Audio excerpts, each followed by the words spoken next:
Welcome back. So today I'm going to give a little introduction to macromolecules.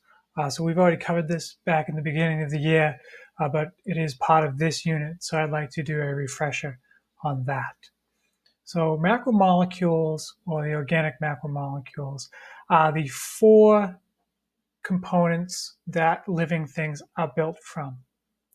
They include carbohydrates, lipids, proteins, and nucleic acids.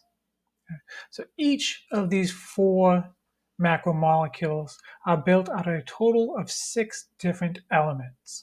That's all the elements it requires to build these four things. And so effectively, life is built from just these 6 elements. So there's carbon, hydrogen, oxygen, nitrogen, phosphorus, and sulfur. Okay. And they are listed here in order of abundance in living things. So carbon is the most abundant element in living things, and sulfur is the least abundant element in living things. Now this is an abbreviation thingy here, CHOMPS, right, that we use to recommend to remember the elements that we have. And so carbon, hydrogen, oxygen, nitrogen, phosphorus, sulfur. We've got a little guide here. Okay, so red throughout this throughout this presentation is going to be carbohydrate related. Green is going to be lipid related. Blue is going to be protein related. And black, when it's not a title of something, is going to be nucleic acid related. I only have 4 colors, so how to get creative. Right? So if we look at these underlines, you can see that carbohydrates and lipids both only possess carbon, hydrogen, and oxygen. Okay? Their entirety of their existence is built just from those 3 elements. They don't have any other elements in them. When we go down to nucleic acids, we stretch out the composition to include nitrogen and phosphorus as well. So nucleic acids have carbon, hydrogen, oxygen, nitrogen, and phosphorus. And we look at proteins, they're the only one that possess all 6, right? So proteins also use some sulfur.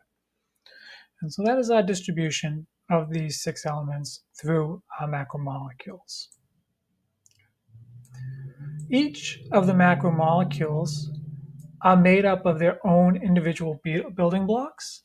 And these building blocks are called monomers. So the monomer is basically the single unit of each macromolecule. So carbohydrates have a monomer of monosaccharides. Mono means one, so this is one saccharide. It's one ring. Okay? So this is our general structure of a saccharide. It can be multiple different variations with numbers of carbons. This particular one has 1, 2, 3, 4 carbons. Okay? The general formula for our monosaccharides is C1X, H2X, O1X. So if I have C7, it would be C7, H14, O7. Okay?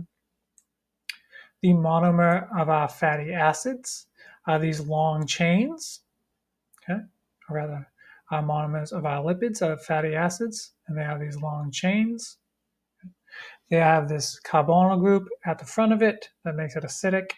And then other than that, it's just these really long chains of carbon with hydrogen off the side of them. The monomer of our proteins are amino acids. This is this cute little guy right here. So this is the general structure of all amino acids. There are 20 of them that we use for living things. All of the amino acids have an amine group in the front, a carboxyl group in the back, and most importantly, this functional group in the middle. This functional group varies from amino acid to amino acid. It's this little area here that's a variable and gives each amino acid their individual properties. So there are 20 different functional groups that we plug into this space right here, and that's what gives us our 20 different amino acids. The monomer for nucleotides, the monomer for nucleic acids is nucleotides, and that's what we're looking at here. This is the general structure of our nucleotides. So all nucleotides have a phosphate group in the front, a sugar ring in the middle, and then this variable nitrogenous base on the end. So depending on what nucleotide we are looking at, this is going to be one of 5 different options. This can be guanine, this can be cytosine, this can be adenine, this can be thymine, or this can be uracil, depending on what nucleotide we are looking at. So these are the monomers for each of the macromolecules.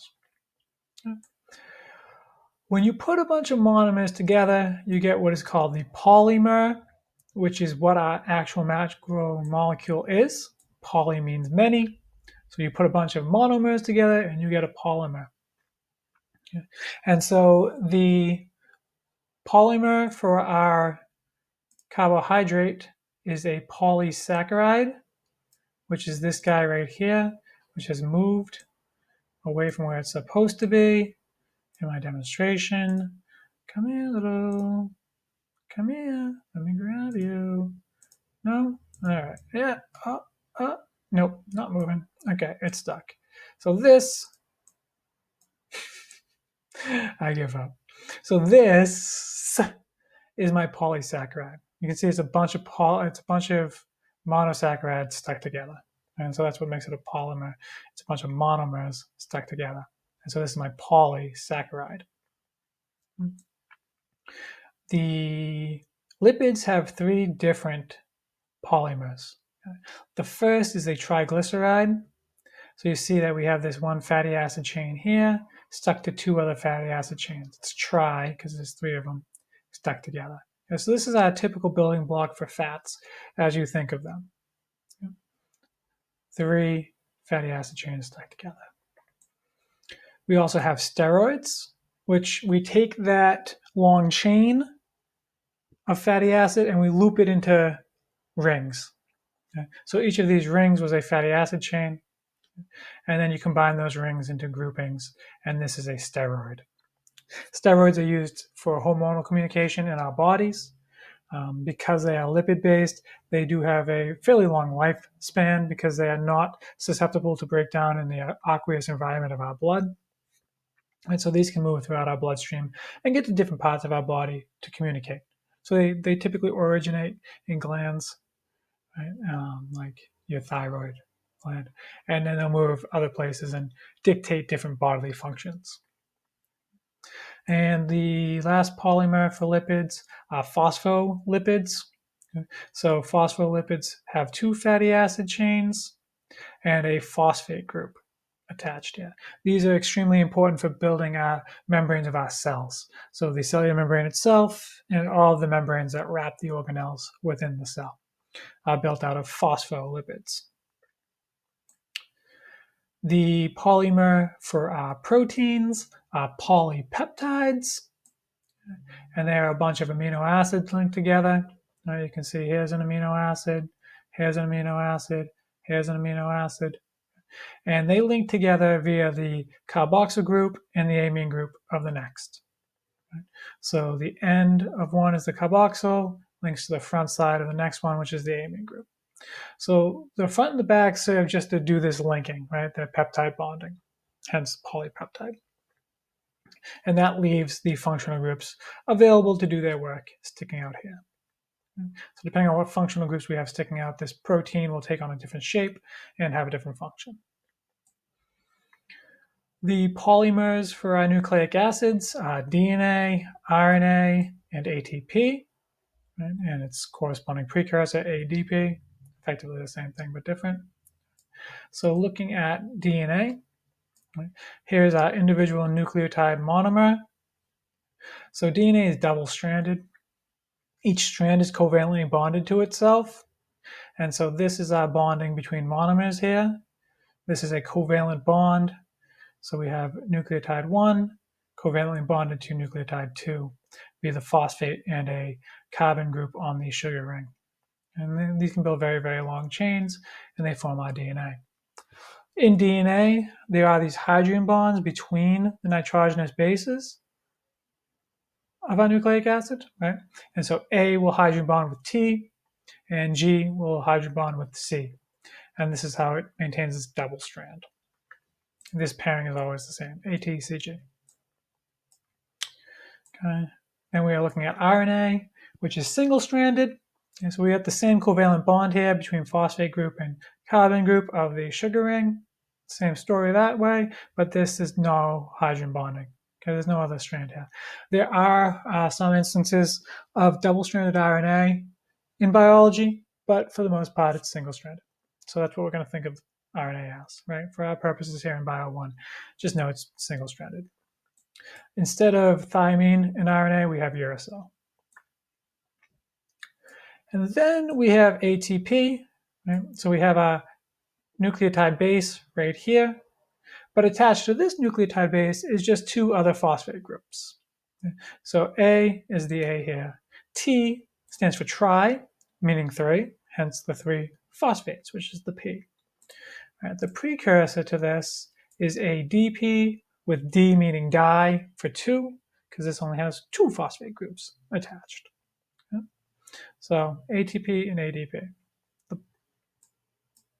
So those are the polymers of all of our macromolecules.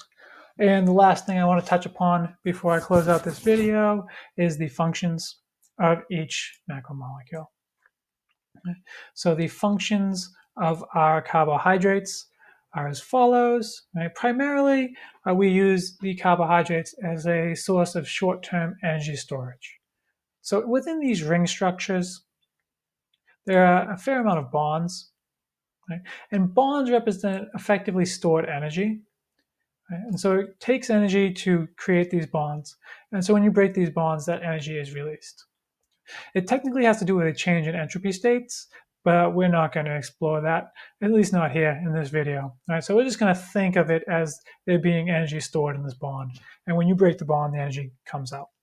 Okay? So when our bodies break down these sugar rings into CO2, which is much smaller, okay, we release the energy that was once stored in those bonds. Okay? It's fairly easy for our body to break down using cellular respiration, right? So we can do this quickly, and we get a good amount of energy out of it. Short-term energy storage. The other function of carbohydrates is that they are structural components in many things, right? And so a prime example of this is cellulose in plants. Right? We have these long, straight chains of polysaccharides stuck together, and they overlap with one another in a very nice stiff pattern. And so they build these nice thick sheets of polysaccharides that are very rigid. Right? And so if you think of a plant, they're that rigid, crisp fiber like a celery, right? Break that celery. The celery has a lot of cellulose. Cellulose is this nice stiff structure. Carbohydrates. Also, the shells of bugs are made out of carbohydrates called chitin, right? Similar idea to this cellulose structure. So carbohydrates can be very solid and rigid and serve as structural components, but usually we think of them in their short-term energy storage role in the form of sugars, right, coming from photosynthesis. On to lipids, right? So lipids have three main functions that we concern ourselves with.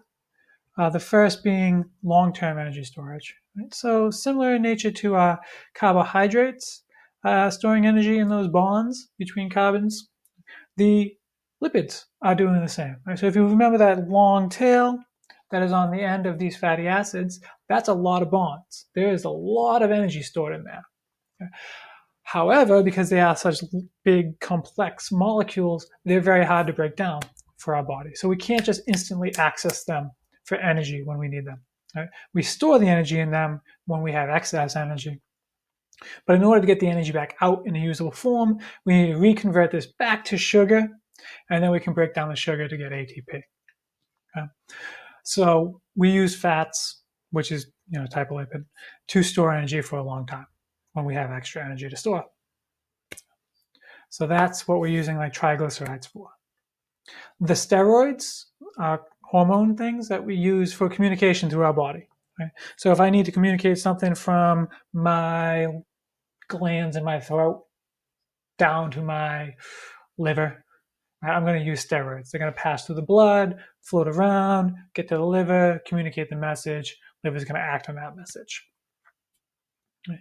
And finally, structural components. As I said before, the phospholipids are very critical to the very fundamental nature of our existence, right? There's nothing more fundamental to living things than the cell membrane. All cells have them, and they're all the same. They're all made out of phospholipids, right? So there's a very, very important structural component in the phospholipid. Cool. Onwards to proteins. The functions of proteins are as the acting agent of gene expression, right? So a lot of times we list proteins as being like a structural component. I don't feel that that truly captures the nature of proteins' role in living systems. So we have DNA, and most people understand what DNA is. It's the code for our traits, right? Like I got bluish eyes because my DNA coded for bluish eyes. But my DNA isn't blue, right? It's just instructions to make blue eyes. The thing that would actually be blue, if this is how it worked, would be the proteins, right? Now, in real life, you get blue eyes because you don't have proteins that you're supposed to have, right? Our default eye setting is brown. We are supposed to have brown eyes because the brown pigment protects our eyes from sun damage. Through the course of evolution, some people's DNA broke and we stopped making the proteins properly and we end up with blue eyes. Right? So the DNA in properly working eyes isn't brown, right? It doesn't have a color, it's white. Right? It codes for a protein that is actually brown. And that's why you have brown eyes, because you got brown proteins in there. Right? And so when you think of any trait that you have, the DNA codes for it, but it is a result of some protein, because the only thing that DNA actually codes for are different proteins. Right? So proteins are the physical manifestation of our DNA code. So that's what I mean when I say acting agent of gene expression. The other very important specific role that proteins play in our living systems are as enzymes. Right? And so enzymes are specifically protein catalysts. A catalyst is a molecule that speeds up the rate of a reaction that would occur otherwise, and the catalyst does not get used in the reaction itself. So here's an example. In this model, right, we have an enzyme that speeds up the reaction of putting A and B together. Right? So A and B are what are called substrates, the molecules that the enzyme is working with. You put the A and the B with the enzyme, they become AB much faster than if you didn't have the enzyme around. If you don't have the enzyme around, A and B will still eventually come together and become AB. The enzyme speeds it up. Okay? So the enzyme works through a induced fit model, right? It has shapes in it that are specifically geared towards holding A and holding B. So it goes out, grabs A, goes out, grabs B, and then it mushes them together. Okay. There are changes in the conformational states of molecule A and molecule B that are necessary for them to react, and the enzyme forces them to go through those conformational changes. Right? So it twists them around and says, hey, you two shove together. Okay, that's what the enzyme's doing. Speeds up that reaction, makes it happen much faster than if it didn't have it. Right? And so our living system needs our reactions to happen real quick. So we need enzymes for most of the stuff that we do. Okay? Enzymes can put things together, and enzymes can also break things apart. Right, by using the reverse. It would grab CD, change shape, rip that CD apart into C and D, and spit them out. Okay? So enzymes are a protein thing. And then we have our nucleic acids, right? And their main job is the storage of genetic information. DNA and RNA use the coding of the sequence of their nitrogenous bases to be an instruction booklet. They're quite literally just an alphabet that is effectively words that code to build proteins. So in most living systems now, we have DNA for our long-term storage. So our actual code is held within our DNA. At the origin of life, there was not DNA yet, there was only RNA. And so there are some primordial organisms that still utilize RNA as their storage system. They're few and far between. Right? DNA is far more effective. It's a lot safer. RNA is very volatile. It falls apart very quickly. DNA is nice and safe because it's double-stranded. We'll get into that during the genetics unit. But we still use RNA for the actual transmission of the information. All of our mechanisms that process the genetic code rely upon RNA because they were built back in the primordial day when all we had was RNA, right? And so those mechanisms have been conserved through the process of evolution. So we still have RNA. It's our short-term mechanism. So we hold it in DNA, we turn it into RNA, we turn the RNA into proteins. That's the wrong way to say it. We use the instructions to make these things after. They don't physically turn into them. Okay? So storage of genetic information. That's what DNA and RNA do. And finally, the function of ATP is for cellular energy. Right? And so ATP has those 3 phosphate bonds, and ADP, its precursor, only have the 2. That last little bond holds energy that cells can actually harness and do work with. Right? It's just the right amount of energy for the cell to actually do something, like move a molecule across the membrane. And that's ATP. So that's all the functions of all of our macromolecules.